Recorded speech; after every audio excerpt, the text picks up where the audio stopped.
Hey, this is Kevin Lyman from the Vans Warped Tour, and you're watching Breaking and Entering.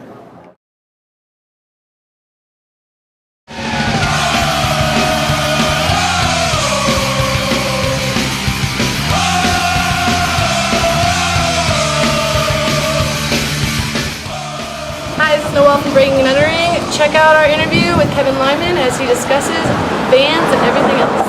Why don't you go ahead and just start off with telling us how you started Warped Tour, I guess. Well, Warped Tour was actually, I'd already worked in the music industry about 13 years. And I'd worked like 320 shows a year. I was the first stage manager of Lollapalooza in 1991. And by 1995, I was actually thinking about maybe it was time to go get a real job. You kind of grow up and your parents are still asking when you're going to get a real job in this business.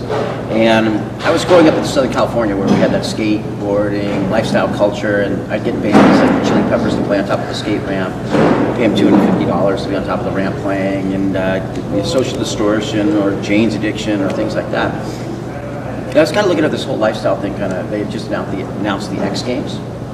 That was going to be the first year there. And I go, wow, we should go do something like this. One last summer.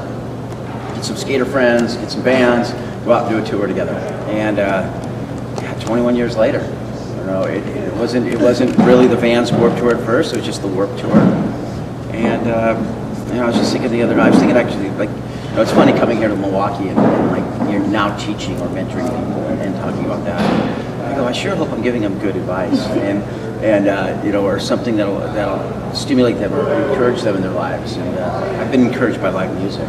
So that's what I'm kind of trying to, you can thread this through all the businesses you can do. You can kind of keep an integrity to your businesses. Warped Tour still, it's interesting now because we just announced the lineup and, that instant, trying to understand the social media and the web these days is so difficult because you see everything you put up. We just announced the Mayhem Festival today, and everyone hates it, or they don't like, it's like, whoa, I always just encourage people, go out, and if you don't like what we're doing, do something yourselves. Don't sit there and complain. Yeah, you're probably the coolest person I know. Do you have a connection with Lolla at all? No, I don't really have a connection with those guys anymore. It was a time in 1991, I was working in the clubs 320 days a year, and that was a whole scene going on in LA. Bands like Jane's Addiction, Chili Peppers, they had grown from the punk bands we were all working with. And I had never been on the road before. And they said, we want you to come out and be the stage manager that first year. So that was pretty exciting. And then I went out with Lollapalooza in 92 and 93. But by 94, I was kind of just doing some site survey things and back working at venues. And that's in 95 when I got the, said, let's go out and do this thing called, it wasn't the Warped Tour either at first, it was going to be called The Bomb. Believe it or not, that term your parents use, The Bomb. The Bomb. Yeah, we were going to call it The Bomb, and it was a really unfortunate thing happened the day we were going to announce the tour, the Oklahoma City bombing.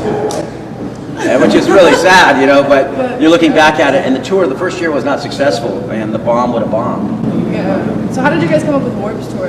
No, there was a magazine called Trans World Publications, which had Skateboarding and Surfing magazine.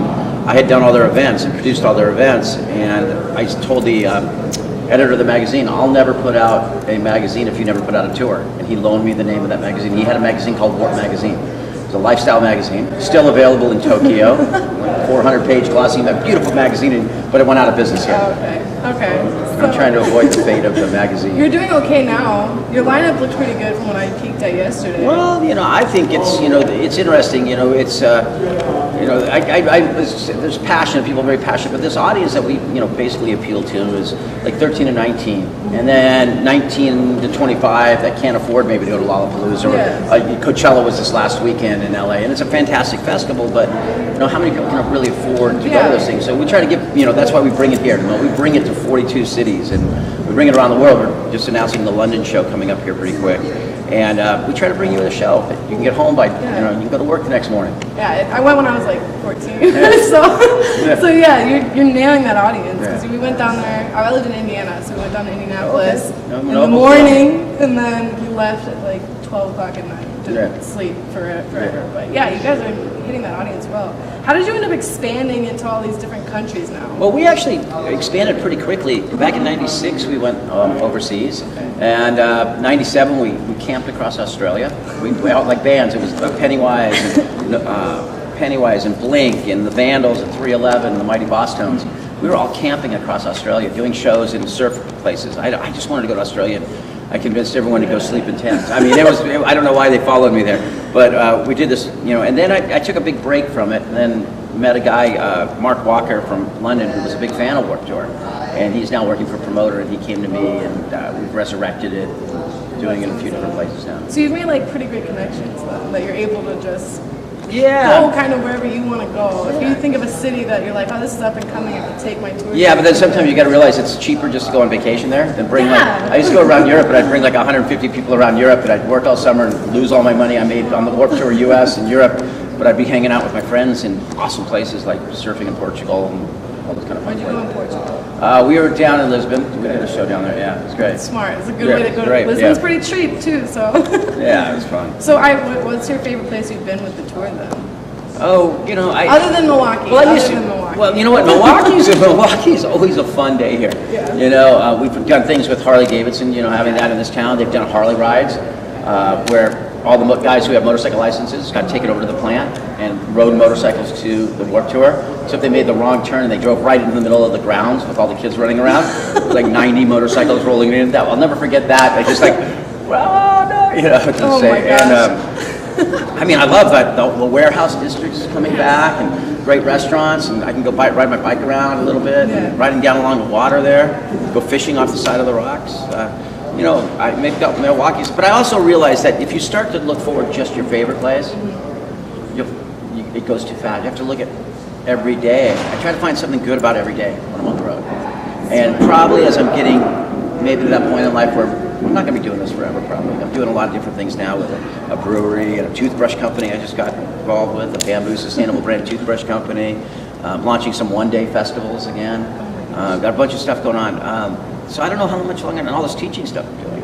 Yeah. So I really try to you want to make every day the best you can. Now some days are hell, and the heat, and you're sweating and you're dying, and it's hard to find that bright spot of the day.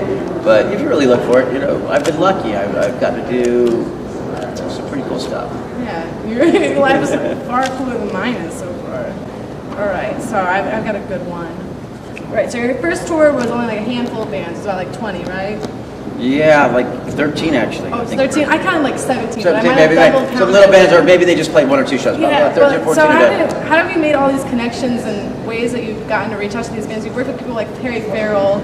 You've worked with Blink-182, where now they're huge now. Yeah. So how do you find those connections with those bands that you're? Well, now it's really fun because my September and Octobers are like revolving door people of music in my office. It's what we got in the business for. I used to work in the club, so I'd work every night, and working 3-4 bands a night, I'd get exposed to so many bands and built the relationships there. I'm not out every night of the week now.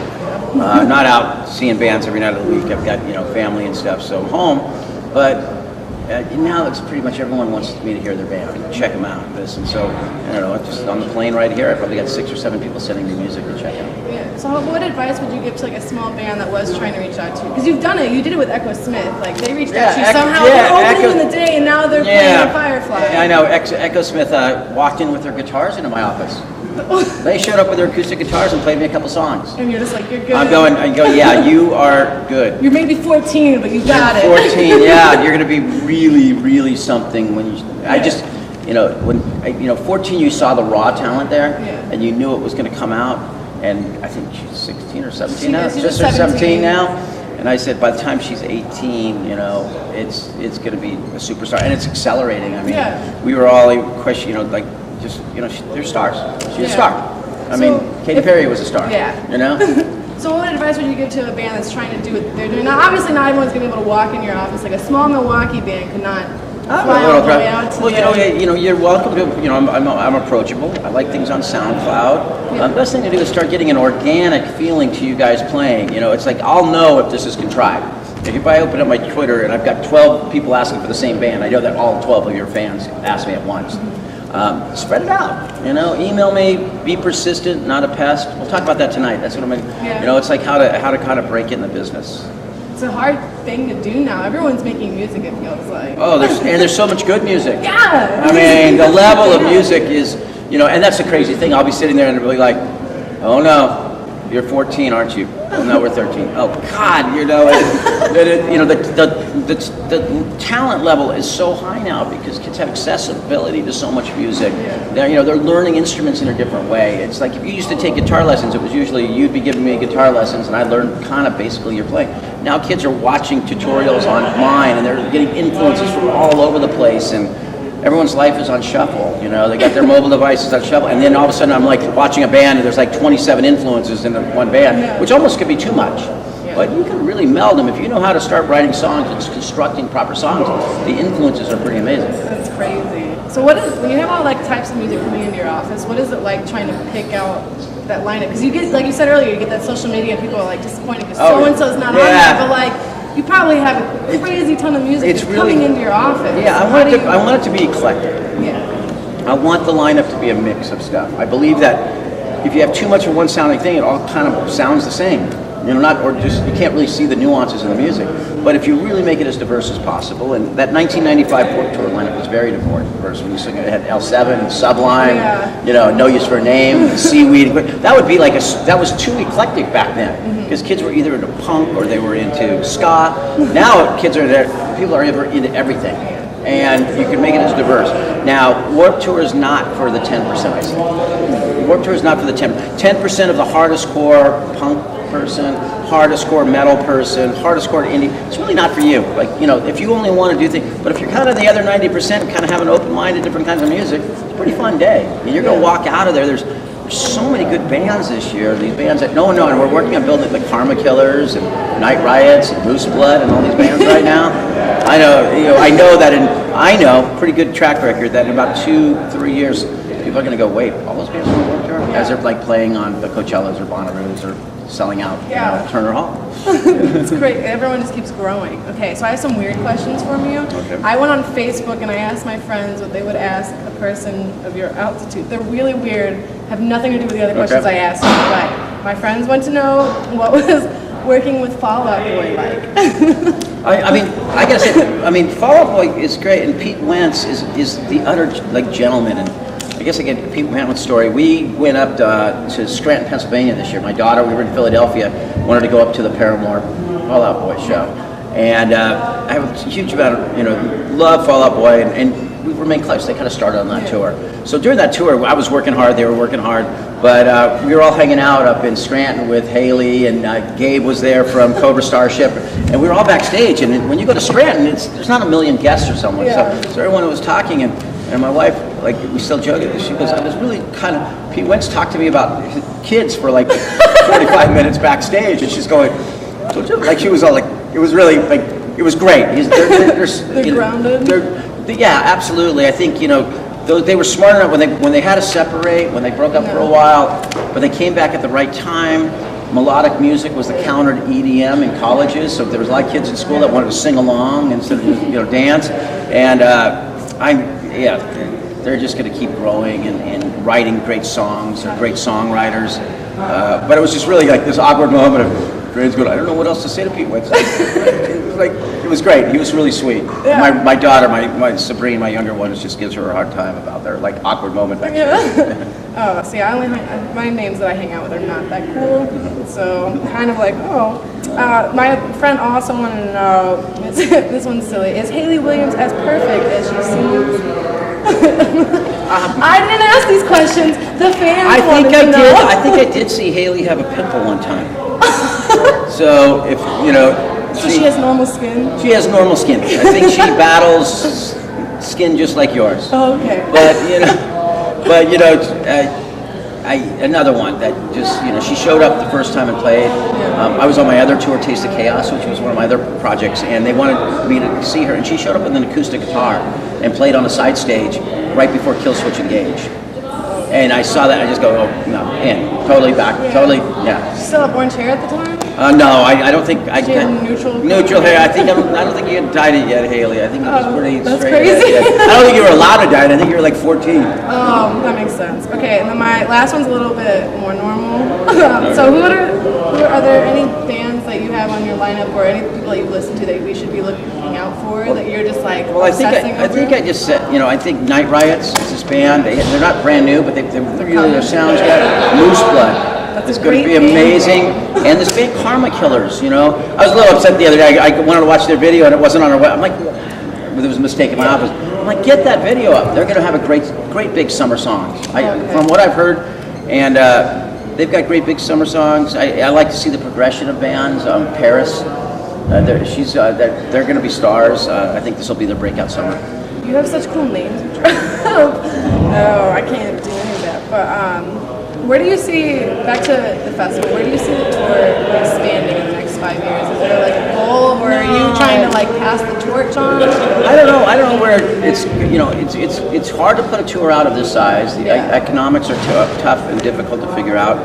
I don't know, you know, it's funny, my wife Fran was like, you know, at first she was like every year, can you just stop this thing, you know? And now she's going, well, you know, you should do it for 25 years, you know, maybe 25 years. I've got a lot, with all my other interests right now, I don't know if I can pass the torch. It's such a passion project, you know, it's such a passion project. I think people don't really understand the people that work on this. They work really hard year round.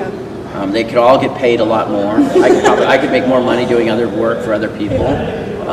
But we really still believe in the indie music scene, and it's nice to see labels like Hopeless and Fearless and Rise and all those labels doing really well. And, you know, and No Sleep Records is going to have some pretty cool bands out on work this year. It's going to be great. So do you feel blessed that you get to have your literal passion is your job? Like, yeah, I mean, do you regret it? No, sometimes you know that I've learned how to separate it in some ways. You know, I've learned how to, like, this weekend I just, you know, it was like, were we going to go out to Coachella and hang out, or no, we just hung out in the backyard. You know, we had a no-cello weekend. No-cello weekend. And I love it. It was not the time to go back to this week. Probably next year I'll be there for sure. Yeah. I didn't watch any of the live streams. I didn't want to feel depressed. Like, I don't want to be reminded how much money I don't have. So back to like the future, are there still any artists that you're dying to work with?